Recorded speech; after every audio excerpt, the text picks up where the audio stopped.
الحمدللہ رب العالمین والعاقبۃ للمتقین والصلاۃ والسلام علی رسولہ الکریم اما بعد۔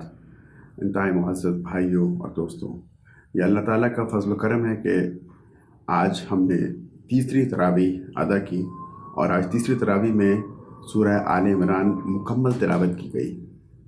سورہ آل عمران ان دو صورتوں میں سے ایک ہے جسے رسول اکرم صلی اللہ علیہ وسلم نے الزہروین کہا، یعنی دو چمکتی ہوئی صورتیں۔ یہ مدنی صورت ہے۔ اس صورت میں 4 خطبے ہیں جو کہ اللہ تعالیٰ نے مختلف اوقات میں نازل کیے، جو کہ اس صورت میں شامل کیے گئے۔ اس صورت میں اہل کتاب پر تنقید کی گئی ہے اور مسلمانوں کو جامع ہدایات دی گئی ہیں۔ روئے سخن عموماً عیسائیوں کی جانب ہے، لیکن ضمناً یہودیوں کا ذکر بھی 2-3 جگہوں پر آیا ہے۔ اس میں ایک نجران سے وفد آیا تھا عیسائیوں کا رسول اکرم صلی اللہ علیہ وسلم کے پاس، اس کا بھی تفصیلی ذکر ہے، اور جنگ احد کے حالات پر جامع اور ایمان افروز تبصرہ بھی اس صورت میں شامل ہے۔ پہلے خطبے میں دراصل تمہید ہے، جس میں اللہ تعالیٰ فرماتے ہیں کہ قرآن پہلے آنے والی کتابوں کی تصدیق کرتا ہے، اور اس میں 2 طرح کی آیات ہیں، ایک محکمات ہیں، دوسری متشابہات۔ محکمات واضح ہیں، ان میں احکامات ہیں اور ان پر عمل کرنا ضروری ہے، اس سے شریعت کے احکامات کا علم ہوتا ہے۔ اور متشابہات وہ آیات ہیں جن کا تعلق عالم آخرت سے ہے، دوزخ، جنت، اللہ تعالیٰ کا عرش، اللہ تعالیٰ کی کرسی، اللہ تعالیٰ کے پاؤں اور ہاتھ، یہ چیزیں ہماری سمجھ سے باہر ہیں، تو یہ متشابہات میں آتی ہیں۔ اللہ تعالیٰ فرماتے ہیں کہ وہ لوگ جن کے دلوں میں کجی ہے اور وہ مسائل پیدا کرنا چاہتے ہیں، وہ تو متشابہات کے پیچھے لگے رہتے ہیں اور انہی پہ اپنا وقت لگاتے ہیں، لیکن اہل ایمان اپنی توجہ محکم آیات پہ رکھتے ہیں، اور ساتھ ساتھ یہ دعا بھی کرتے ہیں کہ ربنا لا تزغ قلوبنا بعد اذ ہدیتنا، اے اللہ جب کہ تو نے ہمیں ہدایت دے دی تو اب ہمارے دلوں کو دوبارہ کجی کی جانب نہ کرنا، دوبارہ انہیں ٹیڑھا مت کرنا۔ اسی خطبہ کے دوسرے رکوع میں اللہ تعالیٰ نے کفار کو وارننگ دی ہے کہ وہ اپنے رویے کو بدل لیں، ناکامی ان کا مقدر ہے، اور جیسا کہ جنگ بدر میں ہو چکا ہے۔ ہاں، اگر اپنا رویہ بدل لیں تو پھر یہ کہ وہ بچ سکتے ہیں۔ اللہ تعالیٰ نے آیت نمبر 14 میں فرمایا کہ زُيِّنَ لِلنَّاسِ حُبُّ الشَّهَوَاتِ مِنَ النِّسَاءِ وَالْبَنِينَ وَالْقَنَاطِيرِ، کہ عورتوں، بیٹوں اور مال و دولت کی محبت انسان کے دل میں رکھ دی گئی ہے۔ یہ محبت ایک دائرے کے اندر ہو تو جائز ہے، مباح ہے، لیکن معلوم ہونا چاہیے کہ سب سے بڑھ کر تو انسان کے دل میں، مسلمان کے دل میں محبت اللہ تعالیٰ کی ہونی چاہیے، کیونکہ دنیا کی محبت، دنیا کی زندگی تو متاع غرور ہے، ایک مختصر فائدہ اٹھانے کی چیز ہے۔ آیت نمبر 18 آیت شہادت کہلاتی ہے، جس میں اللہ تعالیٰ نے اس بات کی شہادت دی ہے کہ اللہ کے سوا کوئی خدا نہیں، اور وہ قائم بالقسط ہے، وہ انصاف پر قائم ہے، وہ انصاف کرے گا۔ اس کے بعد فرمایا کہ ان الدین عند اللہ الاسلام، اور دین تو اللہ تعالیٰ کے نزدیک اسلام ہی ہے۔ یہ آیت 2-3 دفعہ قرآن میں آئی ہے کہ دین جو ہے وہ اللہ تعالیٰ کے نزدیک صرف اسلام ہے، اور اسلام ہی دین آخرت میں قبول کیا جائے گا۔ آیت نمبر 26 اور 27 آیات الملک کہلاتی ہیں، جس میں اللہ تعالیٰ نے اپنے مالک الملک، کنگ آف دا کنگز ہونے کا اعلان کیا ہے۔ وہ کہتا ہے کہ وہ جس کو چاہتا ہے اقتدار دیتا ہے، جس سے چاہتا ہے حکومت چھین لیتا ہے۔ وہ تعز من تشاء و تذل من تشاء، وہ جس کو چاہتا ہے عزت دیتا ہے، جس کو چاہتا ہے ذلت دیتا ہے، سب کچھ اس کے ہاتھ میں ہے۔ پھر اللہ تعالیٰ فرماتے ہیں کہ دیکھو، کفار سے دوستی نہ کرو، ان کو اپنا جگری یار نہ بناؤ، اگر ایسا کرو گے تو اللہ سے تمہارا تعلق ختم ہو جائے گا۔ کفار سے دوستی ایک لمٹ تک، بزنس ریلیشن کی حد تک ہو سکتی ہے، لیکن جگری یار بنانا، اپنے راز دینا اور مسلمانوں کے اہم معاملات سے ڈسکس کرنا، اس سے منع کیا گیا ہے۔ پھر اللہ تعالیٰ نے اطاعت اور اتباع کی بات کی ہے، فرمایا کہ کل ان کنتم تحبون اللہ فاتبعونی یحببکم اللہ، اے محمد صلی اللہ علیہ وسلم آپ کہہ دیجئے کہ اگر تم اللہ سے محبت کرتے ہو تو میری پیروی کرو، اللہ تم سے محبت کرے گا۔ یہاں پر اطاعت کا نہیں کہا گیا، اتباع کا کہا گیا۔ اطاعت تو لازمی چیز ہے، اللہ کے رسول علیہ السلام نے جو احکامات دیے ان پر عمل کرنا اطاعت ہے، لیکن وہ چیزیں جن کہ احکامات نہیں دیے لیکن آپ نے وہ کام کیے. مثال کے طور پر آپ نے بہت سے نوافل ادا کیے. آپ کا اٹھنے بیٹھنے کا انداز، آپ کا سونے کا انداز، آپ کا بات چیت کرنے کا انداز، اسے اختیار کرنے کا حکم نہیں دیا، لیکن اس کی پیروی کرنا، اس کا اتباع کرنا، یہ بہت بڑے اجر کا باعث ہے. انسان اطاعت کرتا ہے تو تقوی اختیار کرتا ہے، لیکن جب وہ اتباع کرتا ہے تو پھر اللہ تعالیٰ کا محبوب ہو جاتا ہے. ایک صحابی کے بارے میں آتا ہے کہ وہ ایک دفعہ صحرا سے کہیں آئے اور اللہ کے رسول علیہ السلام سے ملاقات کی. اس وقت آپ کی قمیض کے اوپر کے بٹن کھلے ہوئے تھے. واپس گئے تو انہوں نے ساری عمر اپنی قمیض کے بٹن بند نہیں کیے، یہ سمجھتے ہوئے کہ یہ اللہ کے رسول کی سنت ہے، اور انہوں نے اللہ کے رسول کو اسی حالت میں دیکھا تھا. دوسرا خطبہ وفد نجران کے حوالے سے شروع ہوتا ہے. نجران ایک علاقہ ہے جو کہ سعودی عرب میں یمن اور حجاز کے درمیان واقع ہے. اس زمانے میں اس علاقے میں 73 بستیاں تھیں اور ان کے 1.25 لاکھ جوان فوجی تھے. جب مکہ فتح ہو گیا تو انہیں بھی کچھ خطرہ محسوس ہوا کہ ویسا نہ ہو کہ ہم پر بھی مسلمان آئیں اور ہم سے جنگ کریں. تو یہ خود ایک وفد کی شکل میں 60 افراد کا وفد لے کر مدینہ تشریف لائے. ان کو اللہ کے رسول علیہ السلام نے مسجد نبوی میں ٹھہرایا، یہاں تک کہ ان کو مسجد نبوی میں اپنے طریقے پر عبادت کرنے کی اجازت دی. بڑی ان کی خاطر مدارات کی. اس موقع پر یہ دوسرا خطبہ نازل ہوا جو کہ آل عمران کی آیت نمبر 33 سے شروع ہو رہا ہے. اس خطبے میں اللہ تعالیٰ نے سیدہ مریم سلام علیہا، سیدنا زکریا اور سیدنا عیسیٰ علیہ السلام کا تفصیلی ذکر کیا ہے. سیدہ مریم کی پیدائش سے پہلے ان کی والدہ نے نظر مانی تھی کہ اگر ان کے ہاں بیٹا ہوا تو اسے اللہ کے راستے میں عبادت گاہ کے لیے وقف کر دیں گی، لیکن ان کے ہاں بیٹی ہوئی تو اس بیٹی کو بھی انہوں نے اللہ کے لیے وقف کر دیا اور اللہ تعالیٰ نے اسے قبول کیا اور زکریا کو اس کا کفیل بنایا. زکریا علیہ السلام نے ایک مرتبہ ان کے پاس دیکھا کہ کھانا ان کے پاس موجود ہے، رزق ہے، تو پوچھا کہ یا مریم انا لکی ھذا، اے مریم یہ کھانا تمہارے پاس کہاں سے آیا؟ تو انہوں نے کہا کہ قالت ہوا من عند اللہ، کہ یہ میرے اللہ کے پاس سے آیا. جب انہوں نے مریم علیہ السلام کے پاس بے موسم کا کھانا دیکھا اور پھل دیکھے تو انہیں بھی خواہش پیدا ہوئی کہ اللہ تعالیٰ سے دعا کریں کہ اللہ تعالیٰ انہیں بیٹا عنایت کرے. وہ اس وقت بوڑھے ہو چکے تھے، ان کی بیوی بانجھ تھی، لیکن انہوں نے جب یہ مافوق الفطرت چیز مریم علیہ السلام کے پاس دیکھی تو اللہ تعالیٰ سے دعا کی کہ یا اللہ مجھے بھی اولاد عطا کر. قرآن پاک میں جب بھی انبیاء علیہ السلام اولاد کی بات کرتے ہیں تو ولد صالح کا ذکر آتا ہے کہ اولاد صالح ہو، کیونکہ اگر اولاد صالح نہ ہو تو پھر وہ بجائے فائدے کے والدین کے لیے عذاب کا باعث بن جاتی ہے. تو ولد صالح کی انہوں نے دعا کی، تو دعا اللہ تعالیٰ نے قبول کی. تو انہوں نے کہا کہ یا اللہ میں تو بوڑھا ہوں، میری بیوی بانجھ ہے، تو میرے لیے کوئی نشانی مقرر فرما دیجیے. تو اللہ تعالیٰ نے فرمایا کہ قال آیاتک اللہ تکلم الناس ثلاثۃ ایام الا رمزا، نشانی یہ ہے کہ تم 3 دن تک لوگوں سے بات چیت نہیں کر سکو گے سوائے اشارے کے. پھر اس کے بعد معجزانہ طور پر یحییٰ علیہ السلام ان کے ہاں پیدا ہوئے. اس کے بعد خطاب کا رخ مڑتا ہے مریم سلام علیہ کے جانب. جبرائیل علیہ السلام سیدہ مریم کے پاس آئے اور انہیں بیٹی کی بشارت دی. جب بشارت دی تو وہ حیران ہوئی، وہ کہا کہ ان یکون لی ولد ولم یمسسنی بشر، میرے ہاں بیٹا کیسے پیدا ہوا کہ مجھے تو کسی مرد نے چھوا تک نہیں. اللہ نے فرمایا کہ نہیں ایسا ہوگا، یہ اللہ تعالیٰ کا فیصلہ ہے. اور پھر اس کے بعد فرمایا کہ وہ جو بیٹا پیدا ہوگا وہ ایسا ہوگا یکلم الناس فی المہد والکہلہ، جو کہ چھوٹی عمر میں اور بڑی عمر میں یکساں طور پر لوگوں سے کلام کرے گا.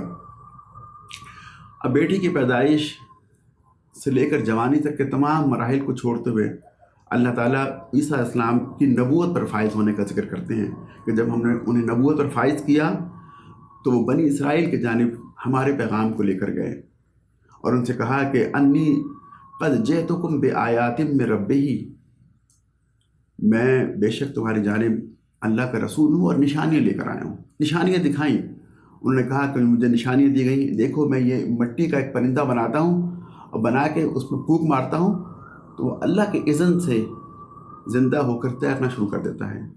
میں پیدائشی نابینے کو ٹھیک کر دیتا ہوں، میں کوڑی کے لا علاج مریض کو بھی ٹھیک کر دیتا ہوں، اور میں یہ بھی بتا دیتا ہوں کہ تم کیا کھا کر آئے ہو اور کیا گھر میں چھوڑ کر آئے ہو، اور زندہ لوگوں کو بھی اور مردہ کو بھی زندہ کر دیتا ہوں۔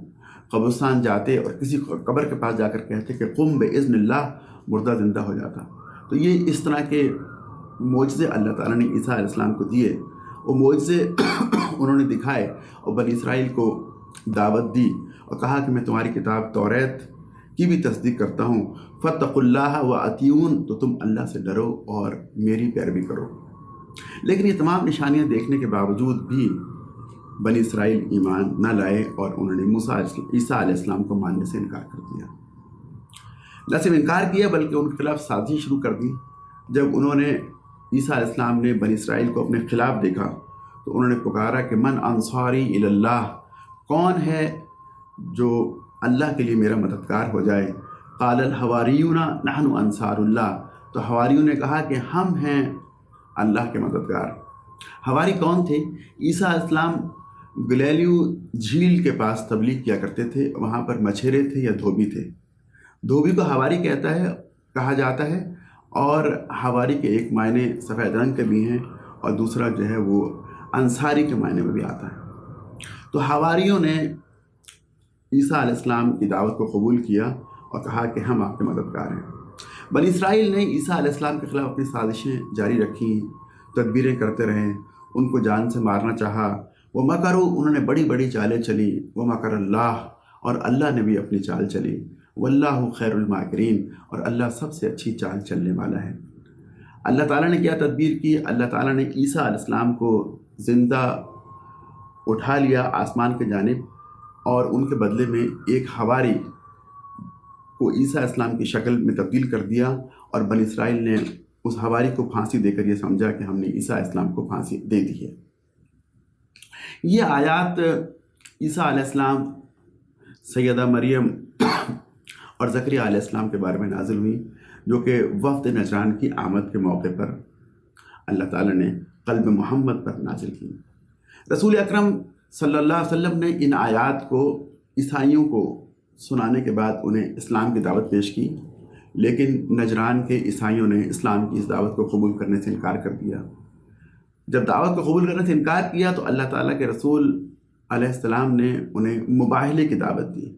مباہلے سے مراد یہ کہ میں خود اپنے خاندان کو لے کے آ جاتا ہوں کھلے میدان میں، اور تم سب لوگ بھی آ جاؤ اپنے خاندان کو لے کر، اور یہ کہو کہ جھوٹے پر اللہ کی لعنت ہو، یعنی وہ ہلاک ہو۔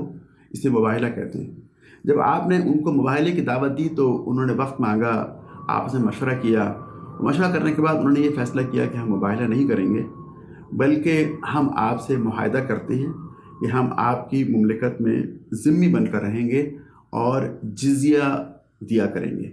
یہ معاہدہ کرنے کے بعد نجران کے عیسائی وہاں سے واپس چلے گئے۔ اس کے بعد سورہ آل عمران میں تیسرا خطبہ شروع ہوتا ہے۔ تیسرے خطبے میں متفرق باتیں اللہ تعالیٰ نے فرمائیں۔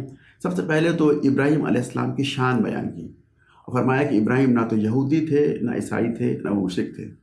یہ کیوں کہا گیا؟ اس لیے کہ یہ تینوں، عیسائی، یہودی، مشرک، انہیں اپنا نبی مانتے تھے۔ وہ کہتے تھے کہ وہ ہمارے ہیں۔ یہودی کہتے کہ وہ یہودی تھے، عیسائی کہتے کہ وہ عیسائی تھے، اور مشرک جو ہے انہیں اپنا جو ہے وہ پیروکار، اپنا نبی مانتے تھے، اپنا لیڈر تسلیم کرتے تھے۔ لیکن اللہ تعالیٰ نے فرمایا کہ وہ ان تینوں میں سے کوئی بھی چیز نہیں تھے، بلکہ وہ حنیف مسلم تھے، یکسو مسلمان تھے۔ اس کے بعد خطاب کا رخ یہودیوں کی جانب مڑتا ہے، اور ان سے کہا جاتا ہے کہ یا اہل الکتاب لما تلبسون الحق بالباطل، تم جو ہے وہ حق میں باطل کو ملا کر حق کو مشتبہ کیوں کرتے ہو، حق کے اندر ملاوٹ کیوں کرتے ہو؟ ایک بات تو یہ فرمائی۔ دوسری بات یہ کہی گئی کہ یہودیوں کا یہ رویہ تھا کہ انہوں نے مسلمانوں کی اس ساکھ کو ختم کرنے کی کوشش کی کہ جو مسلمان ہوتا ہے وہ دوبارہ تبدیل نہیں ہوتا، مذہب تبدیل کر کے اپنے آبائی دین کی جانب واپس نہیں آتا۔ یعنی مسلمانوں کی ساکھ بن گئی تھی کہ جو مسلمان ہوا وہ دوبارہ بدل کے اپنے دین کی جانب نہیں لوٹا۔ تو انہوں نے یہ چال چلی کہ کیوں نہ ہم ایسا کریں کہ ہم میں سے کچھ لوگ جائیں، اللہ کے رسول علیہ السلام کی محفل میں بیٹھیں، مسلمان ہو جائیں، اور شام میں یا کچھ روز کے بعد آ کر یہ کہیں کہ ہم دوبارہ یہودی ہوتے ہیں، ہم نے تو وہاں رہ کر دیکھ لیا، وہاں تو کوئی ایسی بات قابل اتباع نہیں ہے، صحیح بات نہیں ہے، تو قرآن کہتا ہے کہ انہوں نے کیا کیا، آمنو وجہ النہار، انہوں نے اپنے لوگوں سے کہا کہ تم ایمان لے آؤ صبح کے آغاز میں، وقفرو آخرہ، اور دن کے آخر میں انکار کر دو۔ تو اس طریقے سے انہوں نے مسلمانوں کی اس ساکھ کو خراب کرنے کی کوشش کی۔ پھر اللہ تعالیٰ فرماتے ہیں کہ یہودی میں سے اکثر لوگ ناقابل اعتبار ہیں، لیکن ان میں سے کچھ لوگ ایسے بھی ہیں جو قابل اعتبار ہیں، یعنی یہ لوگ مسلمان ہو جائیں گے، اور بعد میں ان میں سے کچھ لوگ مسلمان بھی ہوئے، جس طرح عبداللہ بن سلام رضی اللہ تعالیٰ عنہ۔ اللہ تعالیٰ فرماتے ہیں کہ ہم نے پیغمبروں سے عہد لیا تھا کہ تم اپنی امت کو بعد میں آنے والے انبیاء کے لیے پیغام چھوڑ کر جانا، کہ بعد میں آنے والے انبیاء کے لیے پیغام چھوڑ کر جانا کہ جب بھی کوئی نبی آئے گا تو تم اس کا پاس کرنا اور اس کی دعوت کو قبول کرنا۔ اسے میثاق انبیاء کہتے ہیں۔ لیکن دلچسپ بات یہ ہے کہ ایسا کوئی عہد نبی علیہ السلام سے نہیں لیا گیا، کیونکہ نبی علیہ السلام کے بعد کسی نبی نے نہیں آنا۔ چوتھے پارے کا آغاز اس آیت سے ہوتا ہے کہ لن تنالوا البر حتی تنفقوا مما تحبون، تم نیکی کے معیار کو نہیں پہنچ سکتے جب تک کہ وہ چیز خرچ نہ کرو جو تمہیں محبوب ہے۔ یعنی جب انسان صدقہ و خیرات کرے تو اچھی چیز اللہ تعالیٰ کے راستے میں دے۔ اس سے یہ مراد نہیں ہے کہ استعمال شدہ یا کمتر درجے کی چیز نہ دے، وہ بھی دے، لیکن اچھی چیز اللہ تعالیٰ کے راستے میں دینا وہ نیکی کے اعلیٰ معیار کو پہنچنے کی بات ہے۔ جب اہل کتاب مسلمانوں پر کوئی اصولی اعتراضات نہ کر سکیں تو پھر انہوں نے چھوٹے موٹے فقہی اختلافات کو بنیاد بنایا اور اعتراضات کرنا شروع کر دیے۔ کبھی کہا کہ تم نے فلاں کھانا کیوں حرام کیا، تمہاری شریعت میں یہ چیز کیوں جائز ہے اور یہ چیز کیوں ناجائز ہے، اور قبلہ کیوں تبدیل کیا، تو چھوٹے موٹے اعتراضات کیے، ان کا بھی ذکر اللہ تعالیٰ نے کیا۔ اللہ تعالیٰ فرماتے ہیں کہ کعبۃ اللہ اللہ تعالیٰ کا گھر ہے جو کہ سب سے پہلے بنایا گیا، اور اس میں کھلی کھلی نشانیاں ہیں، اس میں مقام ابراہیم ہے اور اس میں صفا و مروہ ہے۔ آیات نمبر 102، 103 اور 104 میں مسلمان امت کو ایک 3 نکاتی فارمولہ دیا گیا۔ پہلی چیزیں فرمائی گئی کہ یا ایھا الذین آمنوا اتقوا اللہ، اے لوگو جو ایمان لائے ہو اللہ کا تقوی اختیار کرو، یعنی اللہ سے ڈرو، اپنی اصلاح کر لو۔ تو پہلی چیز تو یہ بتائی گئی کہ مسلمان اللہ سے ڈرتے ہوئے اپنی اصلاح کر لیں، اپنے کردار کو ٹھیک کر لیں۔ کردار میں اگر کوئی منافقت، دو رنگی ہے تو اسے دور کر لیں۔ دوسری چیزیں فرمائی گئی کہ وَاعْتَصِمُوا بِحَبْلِ اللَّهِ جَمِيعًا وَلَا تَفَرَّقُوا، اور اللہ کی رسی سے چمٹ جاؤ۔ اللہ کی رسی کیا ہے، حبل اللہ کیا ہے؟ عبداللہ بن مسعود رضی اللہ تعالیٰ عنہ فرماتے ہیں کہ اس سے مراد قرآن پاک ہے، یعنی گویا کہ قرآن پاک سے چمٹ جاؤ، قرآن کو پڑھو، پڑھاؤ، اسے ہر وقت جو ہے اپنے حرز جاں بنا لو، اس کی تلاوت کرو اور اس پر عمل کرنے کی کوشش کرو۔ ولا تفرقوا، اور ٹکڑے ٹکڑے نہ ہو جاؤ، آپس میں اتحاد قائم کرو، اور اتحاد بھی قرآن پر عمل کرنے سے آتا ہے۔ تو دوسری چیزیں فرمائی گئی کہ قرآن سے چمٹ جاؤ اور آپس میں تفرق بازی نہ کرو۔ اور تیسری بات اللہ تعالیٰ نے ان آیات میں مسلمانوں کے لیے فرمائی کہ وَلْتَكُمْ مِنْكُمْ أُمَّةٌ، اور تم میں ایک جماعت ہونی چاہیے۔ یعنی گویا 3 چیزیں، پہلے اپنی اصلاح کرو، دوسرا آپس میں اتحاد قائم کرو، قرآن سے اپنا تعلق مضبوط کرو، پھر تم میں ایک جماعت ہونی چاہیے۔ وہ جماعت کیا کرے؟ وہ جماعت 3 کام کرے۔ وہ 3 کام کیا کریں؟ یدعون الی الخیر، وہ خیر کی طرف بلائے، اور سب سے بڑا خیر تو قرآن ہے، قرآن کی دعوت، قرآن کی جانب لوگوں کو بلانا، دوسرے قرآن کا اہتمام کرنا، قرآن کی تبلیغ کرنا۔ تو یدعون الی الخیر، قرآن کی جانب بلائے اور دوسرے نیک کاموں کی طرف بلائے۔ وہ یامرون بالمعروف، اور لوگوں کو اچھا کام کرنے کا حکم دے۔ وہ ینہون عن المنکر، اور لوگوں کو برے کاموں سے روکیں۔ یہ 3 کام جماعت کے بتائے گئے، اس گروہ یا اس گروپ کے بتائے گئے کہ وہ اللہ کی جانب، اللہ کے قرآن کی جانب لوگوں کو بلائے، معروف کا حکم دے، اچھے کاموں کا حکم دے اور برے کاموں سے روکیں۔ یہ گویا امت کے اندر ایک امت پیدا کرنے کی بات ہے، یعنی اصل میں تو یہ کام پوری امت کے کرنے کا ہے، کیونکہ انہی آیات میں آگے جا کر آیت نمبر 110 میں آ جائے گا کہ کنتم خیر امت اخرجت للناس تأمرون بالمعروف وتنہون عن المنکر، تم ایک امت ہو جسے نکالا ہی اس لیے گیا ہے کہ تم لوگوں کو نیک کاموں کا حکم دو اور برائی سے روکو۔ گویا پوری امت کو یہ کام کرنا ہے، لیکن اگر پوری امت بھول جائے اور یہ کام نہ کرے تو کم از کم ایک جماعت تو ایسی ہونی چاہیے جو کہ جماعت کے اندر جاگو اور جگاؤ کا کام کریں، خود بھی عمل کریں اور پوری جماعت کو اپنی ذمہ داری یاد دلاتی رہے۔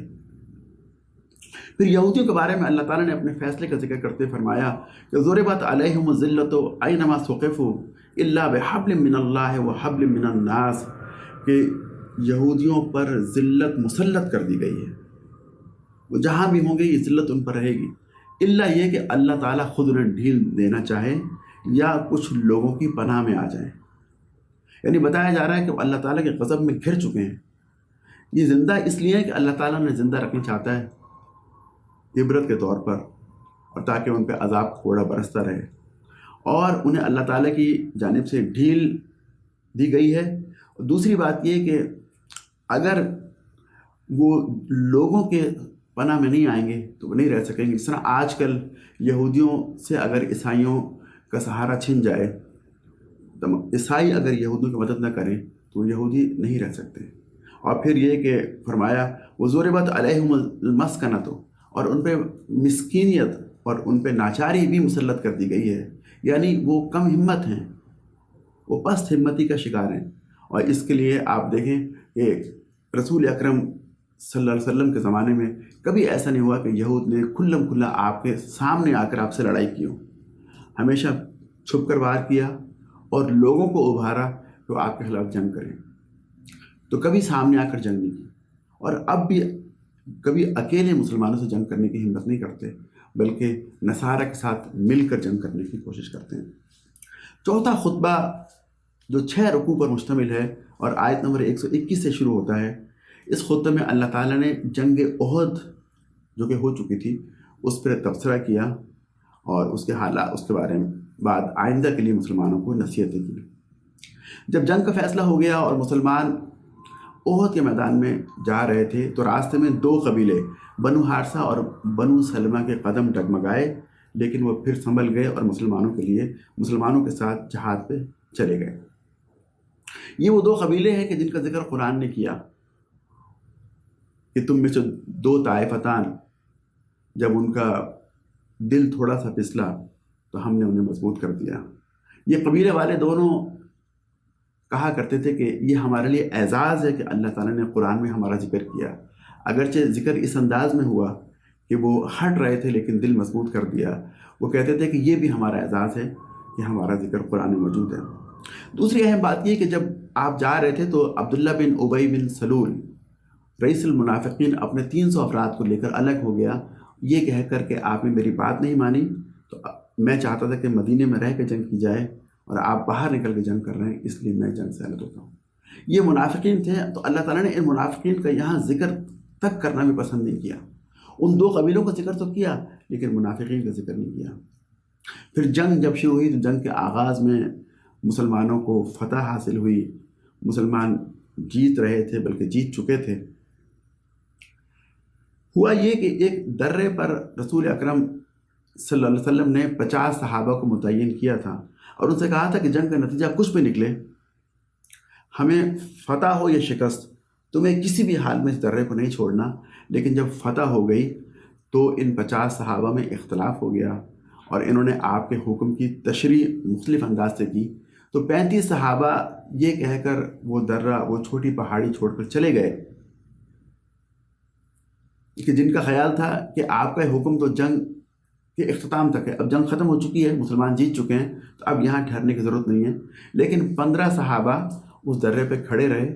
جب وہاں تعداد کم ہو گئی تو خالد بن ولید کی عقابی آنکھوں نے محسوس کر لیا کہ اگر ہم پلٹ کر آئیں اور احد پہاڑ کی پچھلے جانب سے گھوم کر آ کر درے پر حملہ کریں اور پیچھے سے مسلمانوں پہ دوبارہ حملہ کیا جائے تو جنگ کا پاسا پلٹ سکتا ہے۔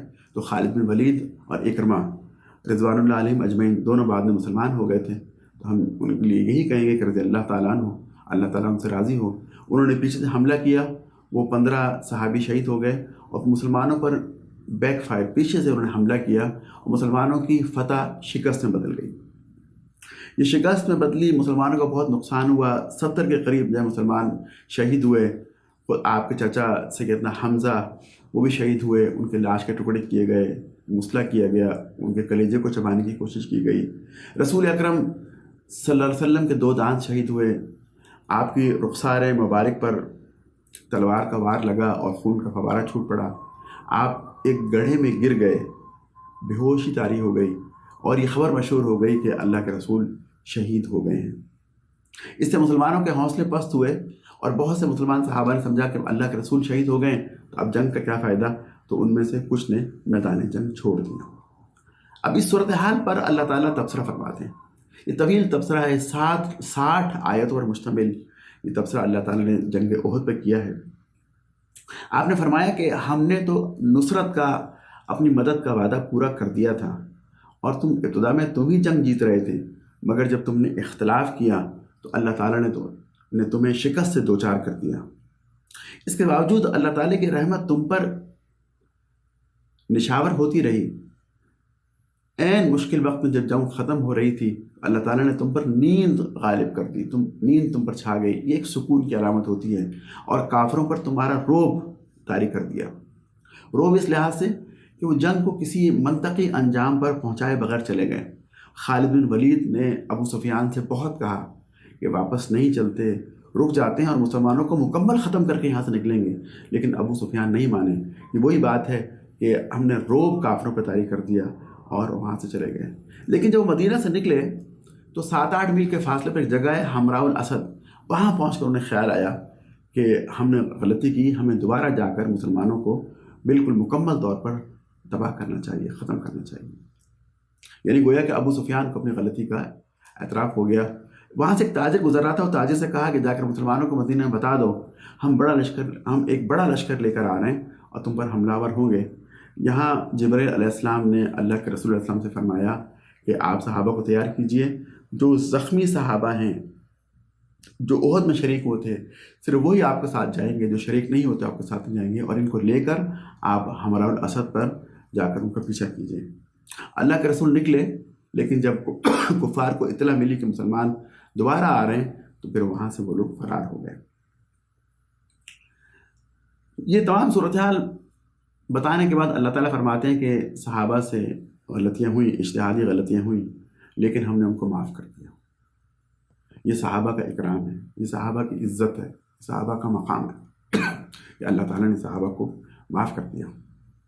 نہ صرف معاف کیا بلکہ حضور سے سفارش کی کہ محمد آپ بہت نرم مزاج ہیں، لنت لہم، آپ کو اللہ تعالیٰ نے بہت رقیق قلب دیا ہے، آپ اگر سنگ دل ہوتے تو لوگ آپ کے پاس سے چھٹ جاتے، تو آپ بھی ان صحابہ کو معاف کر دیجیے۔ نہ صرف معاف کیجیے بلکہ ان کے لیے استغفار کیجیے، اور استغفار کرنے کے بعد آئندہ جب بھی آپ کی مشاورت ہو تو ان سے مشورہ بھی کیجیے، ان کو اپنے مشورہ میں شریک رکھیے۔ یہ صحابہ کے بارے میں اللہ تعالیٰ نے رسول اکرم صلی اللہ علیہ وسلم سے کہا۔ پھر فرمایا کہ جو تمہارے 70 افراد شہید ہو چکے ہیں تم انہیں مردہ نہ کہو، کیونکہ یہود اور کفار یہ مذاق یہ کہتے تھے کہ اگر یہ ہماری بات مانتے، مدینہ سے باہر نہ نکلتے، احد کے میدان میں نہ جاتے تو نہ مرتے۔ کہا کہ جس کی موت لکھی ہوتی ہے اللہ تعالیٰ فرماتے ہیں وہ تو اپنے مرنے کی جگہ پہ پہنچ جاتا ہے، ورنہ جہاں ہوتا ہے وہیں اس کی موت آ جاتی ہے۔ اور یہ جو 70 لوگ شہید ہوئے ہیں انہیں مردہ نہ کہو، یہ زندہ ہیں، یہ اللہ کے پاس رزق پا رہے ہیں۔ اللہ تعالیٰ فرماتے ہیں کہ جنگ احد میں جو کچھ ہوا یہ اللہ تعالیٰ نے مسلمانوں کو آزمایا تاکہ ناپاک پاک سے الگ ہو جائیں، کمزور ایمان والے مضبوط ایمان والوں سے الگ ہو جائیں۔ لیکن اس کے ساتھ ساتھ ہم نے کافروں کو ڈھیل دی ہوئی ہے۔ ڈھیل اس لیے دی کہ وہ کچھ اور گناہ کر لیں تاکہ پھر ہم انہیں قرآن کے الفاظ میں عذاب مہین، انتہائی ذلت آمیز عذاب میں پکڑ لیں اور ان کو سخت سزا دیں۔ اسی خطبے میں جملہ معترضہ کے طور پر سود کی ممانعت کا ذکر بھی آیا۔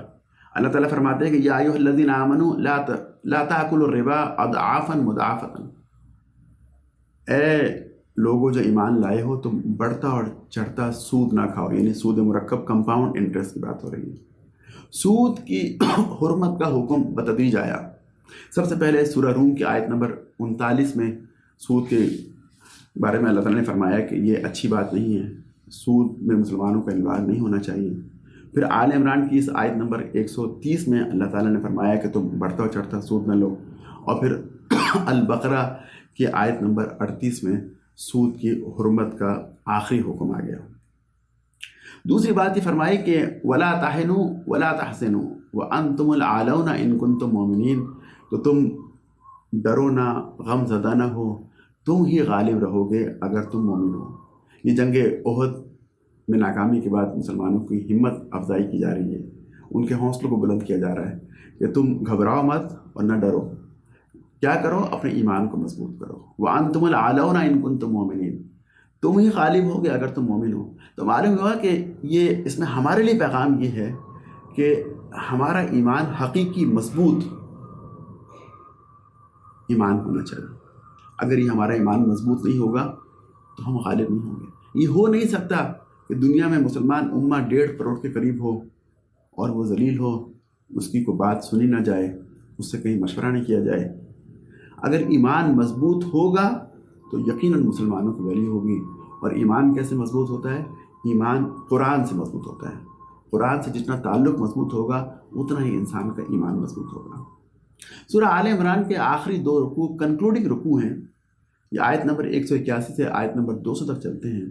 پہلے رکوع میں اللہ تعالیٰ خطاب کا رخ دوبارہ بنی اسرائیل کی جانب موڑتے ہیں اور کہتے ہیں کہ ہم نے تمہیں کتاب دی اور تم سے کہا کہ کتاب کو کھول کر بیان کرنا، لِتُبَيِّنُنَّهُ لِلنَّاسِ، اس کتاب کو کھول کر لوگوں کو بتا دینا، وَلَا تَكْتُمُونَهُ، اسے چھپانا مت۔ لیکن تم نے ہمارے اس ہدایات پر عمل نہیں کیا، تم نے حق کو چھپا کے رکھا، لوگوں کو بتایا نہیں، نہ صرف چھپایا بلکہ اس میں تبدیلیاں کی اور لوگوں کو بیچا، فتوے جاری کیے، اس کے بدلے میں پیسے لیے، گویا تم نے اس کو بیچ دیا۔